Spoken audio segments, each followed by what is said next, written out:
আসসালামু আলাইকুম বন্ধুরা, কেমন আছেন? আশা করি আপনারা ভালো আছেন। আমার রান্নাঘরে আপনাদের স্বাগতম। আমি ভালো আছি। আজ আপনাদের জন্য নিয়ে এসেছি নতুন এক রেসিপি। এইগুলো কি বলুন তো বন্ধুরা, এগুলো হচ্ছে মাছের তেল, টেম্পু মাছের তেল। টেম্পু মাছের তেল দিয়ে টমেটো দিয়ে ঝোল বানিয়ে দেখিয়ে দেবো। দেখতে থাকুন, আশা করি আপনাদের ভালো লাগবে। ভালো লাগলে লাইক কমেন্ট শেয়ার করতে ভুলবেন না, সাবস্ক্রাইবটা করে পাশে থাকবেন। এখানে আমি রান্নার জন্য চুলায় চলে এসেছি। কড়াই আমি তেল দিয়ে দেবো পরিমাণ মতো। আমি এই রান্নাটা পেঁয়াজ বেশি দিয়ে থাকবো, পেঁয়াজটা একটু বেশি দিতে হবে। এখানে আমি তেলটা গরম হয়ে গেলে কাঁচা ঝাল দিয়েছি, পেঁয়াজ দিয়েছি। দেখুন বন্ধুরা, পেঁয়াজটা আমি বেশি দিয়েছি। পেঁয়াজটা বেশি দিলে কি খেতে দুর্দান্ত হয়। পেঁয়াজটা বেশি দেওয়ার চেষ্টা করবেন। আদা রসুন বাটা দিয়ে দেবো, দিয়ে আমি আবারও ঝাল পেঁয়াজের সাথে মিশিয়ে নেব। মশলাগুলো ভালোভাবে লালচে করে ভাজা করে নেব। নিয়ে স্বাদ পরিমাণ লবণ দিয়ে দেবো, দিয়ে একসাথে আবারও নাড়াচাড়া করে নেব। এই মাছের তেল টমেটো দিয়ে ঝোল বানাবেন, দুর্দান্ত খেতে হবে।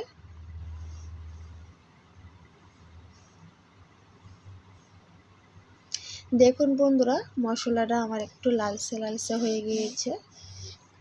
এখানে সামান্য পরিমাণ একটু পানি দিয়ে দেবো, দিয়ে মশলাটা তেল ছেড়ে দেওয়া পর্যন্ত ভালোভাবে কষিয়ে নেব। এখানে আমি হলুদের গুঁড়ো দিয়েছি, ঝালের গুঁড়ো দিয়ে দেবো, দিয়ে আবারও নাড়াচাড়া করে নেব।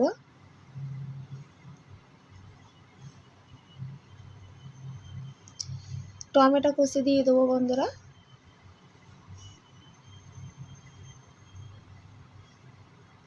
দিয়ে আবারও মশলার সাথে মিশিয়ে নেব। মশলার সাথে মিশিয়ে নেওয়ার পর এখানে আমি 3 মিনিটের মতন চাপা দিয়ে রাখবো মশলাটা ভালোভাবে কষানোর জন্য। 3 মিনিট পরে চলে এসে বন্ধুরা, দেখুন কত সুন্দর কষানো হয়ে গিয়েছে।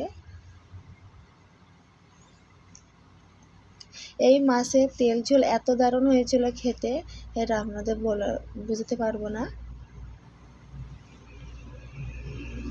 মশলাটা ভালোভাবে কষিয়ে নিতে হবে, টমেটোটা ভালো করে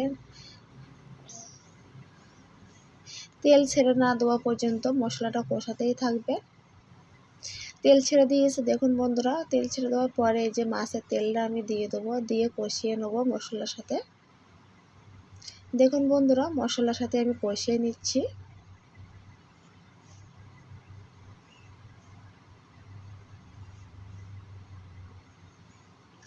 কত দারুণ দেখাচ্ছে বন্ধুরা, দেখুন।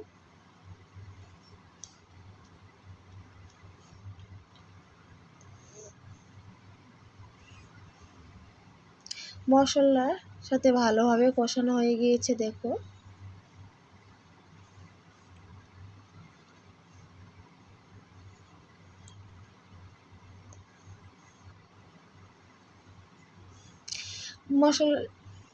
তেলটা কষানোর পরে আমি পরিমাণ মতন ঝোল দিয়ে দেবো।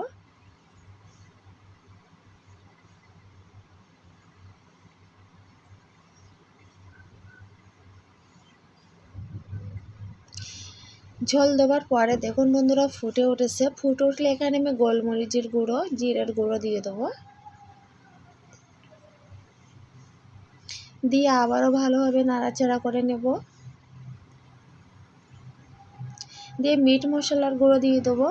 কেমন হয়েছে কমেন্ট বক্সে জানিয়ে দেবেন। ভালো লাগলে লাইক কমেন্ট শেয়ার করতে ভুলবেন না, সাবস্ক্রাইবটা করে পাশে থাকবেন বন্ধুরা। প্লিজ দয়া করে ভিডিও দেখার শুরুতে একটা লাইক দিয়ে পুরো ভিডিও দেখবেন আর পাশে থাকবেন। এর ওপর থেকে আমি কাঁচা ঝাল দিয়ে দেবো, দিয়ে 2 মিনিটের মতো রান্না করে নেব বন্ধুরা। রান্না আমার হয়ে গিয়েছে, নামিয়ে নেব।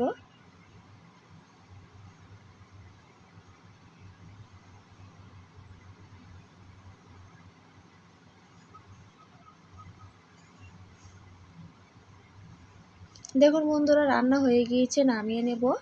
নামানোর পরে দেখুন বন্ধুরা, কতটা দারুণ হয়েছে খেতেও দুর্দান্ত হয়েছিল। কেমন হয়েছে কমেন্ট বক্সে জানিয়ে দেবেন। ভালো লাগলে লাইক কমেন্ট শেয়ার করতে ভুলবেন না। সাবস্ক্রাইব করে পাশে থাকবেন। আজকের মতন বিদায় নেব। আবারও কোনো নতুন রেসিপি নিয়ে আপনাদের সাথে হাজির হব। আল্লাহ হাফেজ।